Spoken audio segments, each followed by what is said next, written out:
कि जब सत्ता के पीछे शक्ति के साथ उसका समाज खड़ा होता है, 370 भी हटता है, चिदंबरम अंदर भी जाता है, और थोड़े दिन की बात और है, आज 28 तारीख है, 30 तारीख को अखबार के घोटाले में जो बेल पर हैं उन पे भी कार्रवाई शुरू होने वाली है। तो ये मत समझिए कि आप जो गलती पिछले कई सालों से कर रहे थे कि आपको तो वोट देना है, किसी को दे दो भाई, हमें क्या फर्क पड़ता है, इनको आना है उनको आना है, लेकिन पहली बार आपको भी एहसास कर दिया कि उनको नहीं आना, इन्हीं को आना है। आप अपनी इस ताकत को बनाए रखिए। और मैं जो देख पा रहा हूं, मेरे सीनियर जो देख पा रहे हैं, आप अपनी सनातन संस्कृति को प्राप्त करेंगे, उसकी शुरुआत हुई है। लिहाजा इसके साथ साथ आपको अपने अंदर, अपने गिरेबान में झांकना पड़ेगा। ये वो लम्हे हैं कि जिस लम्हों में अगर आप कोई खता करेंगे तो 1000 साल के बाद तक नजर नहीं आएंगे, आप कहीं पता नहीं चलेगा, क्योंकि अब तक लोगों ने आपको, आपके इस पुरुषार्थ को, इस ताकत को समझा ही नहीं था। अब वो समझ गए हैं, वो दूसरी तैयारी करेंगे। आप ये ध्यान रखिएगा कि अगर किसी कारण से भी अपनों से गलती, हमारे लिए गलती, हमारा ये नहीं हुआ, उसका ये नहीं हुआ, ये स्थिति इस देश में 500 साल तक बना के रखनी है कि इसके अलावा, इस सोच के अलावा लोग सत्ता पे न बैठें। 2 घटनाओं का जिक्र करके मैं अपनी बात को आगे बढ़ाना चाहता हूं। बोर हो रहे हो तो बता दीजिएगा।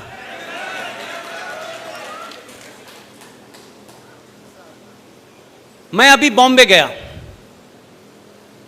वहां एक निहायत पढ़ी लिखी और इसी उत्तर प्रदेश की बहू थी वो।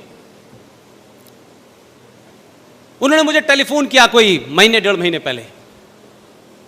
तो जम्मू कश्मीर के सिलसिले से कुछ दलितों का भी एक सिलसिला है, वो पहले भी मैं आपके सामने बयान कर चुका हूं और वो इससे जुड़ा हुआ है। तो जब भी जाता था तो मैं उस घटना को बताता था और साथ साथ ये भी कहता था कि पूरी दुनिया में कोई किसी से कितनी भी नफरत कर ले, लेकिन वो नफरत, उस नफरत को संवैधानिक तौर पे जस्टिफाई अगर कहीं किया गया है तो वो है जम्मू कश्मीर।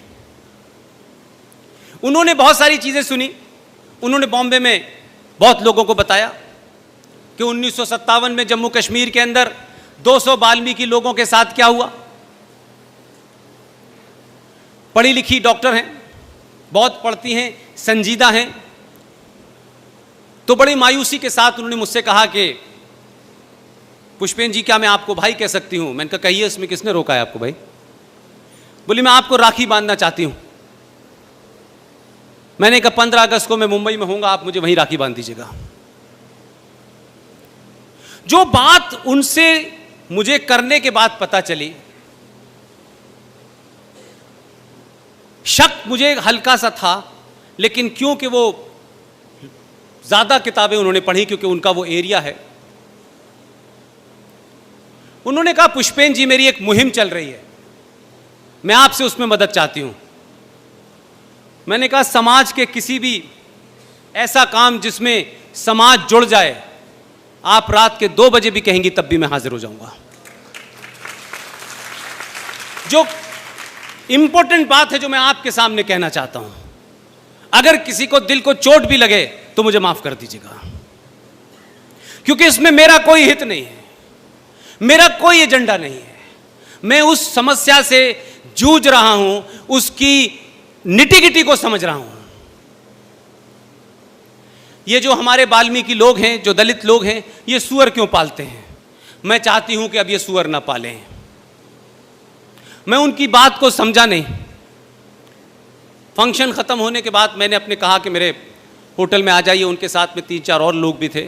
उन्होंने बड़े विस्तार के साथ मुझे ये बात समझाई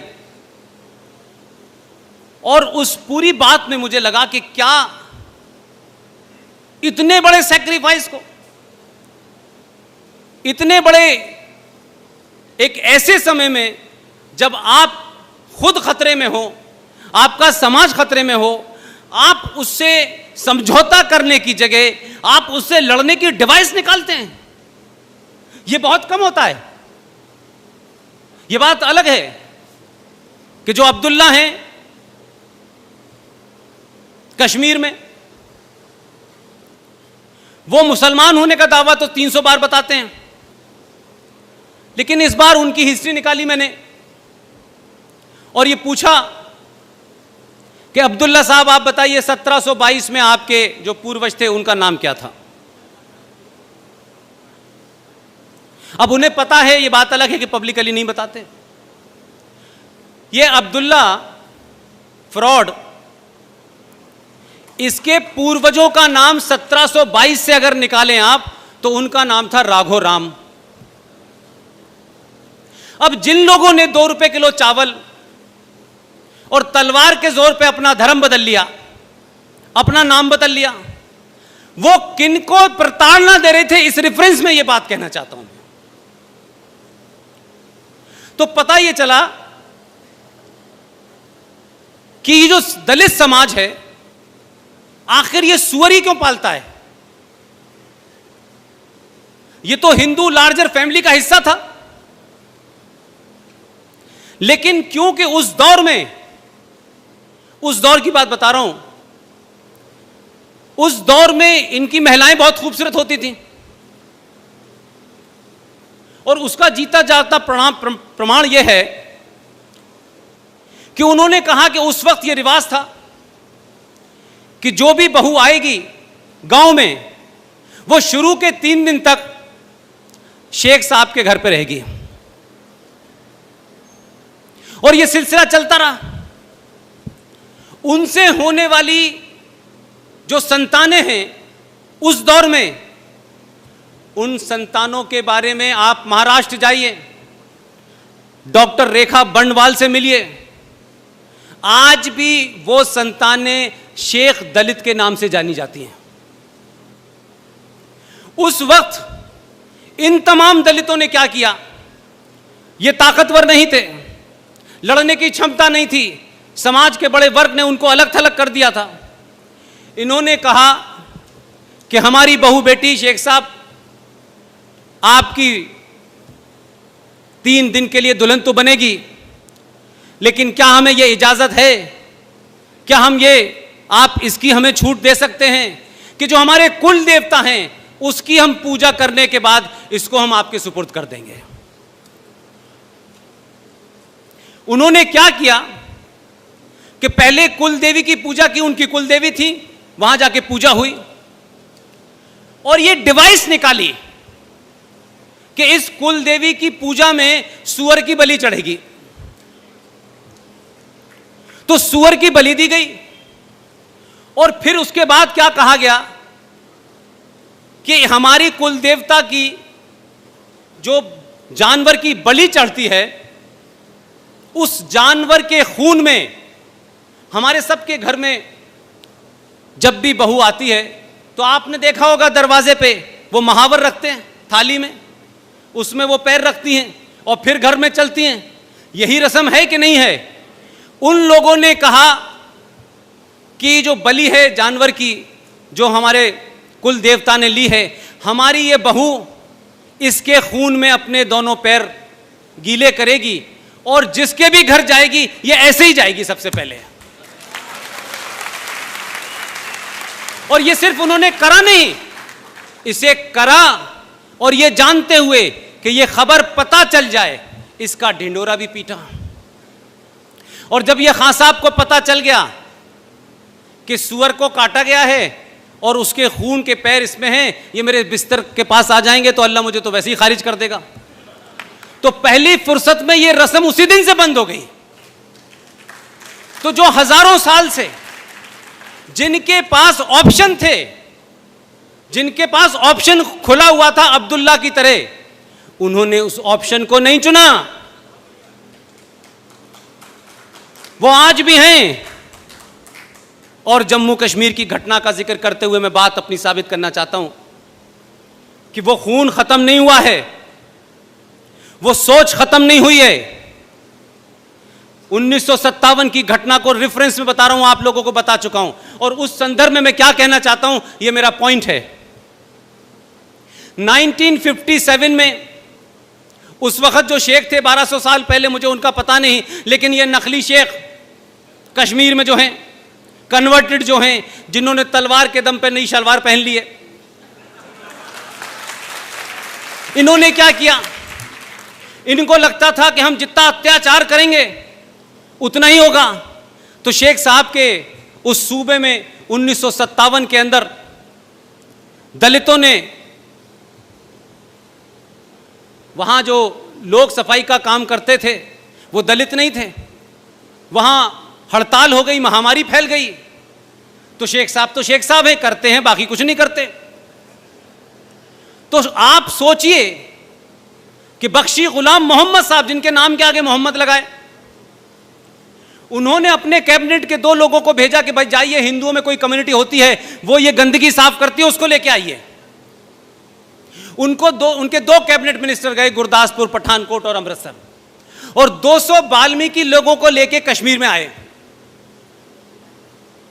और उनसे यह वादा किया गया कि आप यहां रहिए, हम आपको नागरिकता भी देंगे, हम आपको नौकरी भी देंगे। मैं उन तमाम लोगों से मिला हुआ हूं इस 35A के दौर में, सबको गले लगाया मैंने। आप सोचिए जरा, 1957 के अंदर तो भारत के अंदर इंग्लिश सिस्टम भी नहीं आया था। उस वक्त की क्या प्रथा थी कि वो शेख साहब की गंदगी जो दिन भर वो अपने पेट में इकट्ठी करते थे, वो दलित सर पे रख करके उसको शहर के बाहर डालने जाते थे। ये 1957 की घटना है। पूरे देश में इस प्रथा को, सर पे मैला ढोने वाली प्रथा को समाप्त कर दिया गया, लेकिन जम्मू कश्मीर में भारत का कानून नहीं चलता, मानी थी। उनको 1957 से लेकर के उनकी 5वीं पीढ़ी आ गई है। उनके बच्चे आज राष्ट्रीय चैंपियन हैं, MBBS करके डॉक्टर बने हुए हैं, MBA करके बने हुए हैं, इंजीनियरिंग करके बने हुए हैं। कितना दबाव आर्थिक और मानसिक और सामाजिक रहा होगा कि वो भी पिछले 60 साल से न तो वोट दे सकते थे, न उस राज्य में उनको नौकरी मिल सकती थी। लेकिन आप सोचिए जरा, इस हिम्मत की दाद दीजिए, इस बात को सराहिए। मैंने वो सीन अपनी आंखों से देखे हैं, आप सब लोग विजुलाइज कर सकते हैं इस बात को। उन लोगों को पिछले 70 साल से लगातार यह कहा गया कि अगर आप इस्लाम कबूल कर लेंगे तो फिर हम आपको यहां की नागरिकता दे देंगे। सोचिए कि उनकी 5वीं पीढ़ी में आज युवा बच्चे कंप्यूटर से, मोबाइल से खेल रहे हैं, बड़े बड़े कॉलेज में हैं, बड़ी बड़ी डिग्री लेके आए हैं। उसके बावजूद भी आज के दौर के अब्दुल्ला और मुफ्तियों को शर्म आनी चाहिए कि जो उन्होंने 1200 में नहीं किया वो उन्होंने 1957 में भी नहीं किया। आज हमारे देश में मुझे बड़े अफसोस के साथ कहना पड़ रहा है कि लोगों की बड़ी बड़ी जातियां होती हैं, लोग बड़ा अपनी जाति का घमंड देते हैं, लेकिन मैंने तो सुना है कि नौकरी दे दो तो लोग क्रिश्चियन हो जाते हैं, नौकरी दे दो तो लोग नाम बदल लेते हैं। तो सिर्फ आप इसलिए कि आपको लगता है आप ही हिंदू हैं, तो माफ कीजिएगा, अगर इस देश में कोई कट्टर, कोई बहादुर, कोई दलित है जो आज आधुनिक भारत में 2019 तक लगातार उन तकलीफों को बर्दाश्त रहने के बावजूद भी उसने गंदगी ढोई, उसको नौकरी नहीं मिली, उसके दादा परदादाओं ने गंदगी उठाई, उनके बच्चे आज भी उठा रहे हैं, लेकिन धर्म नहीं बदला।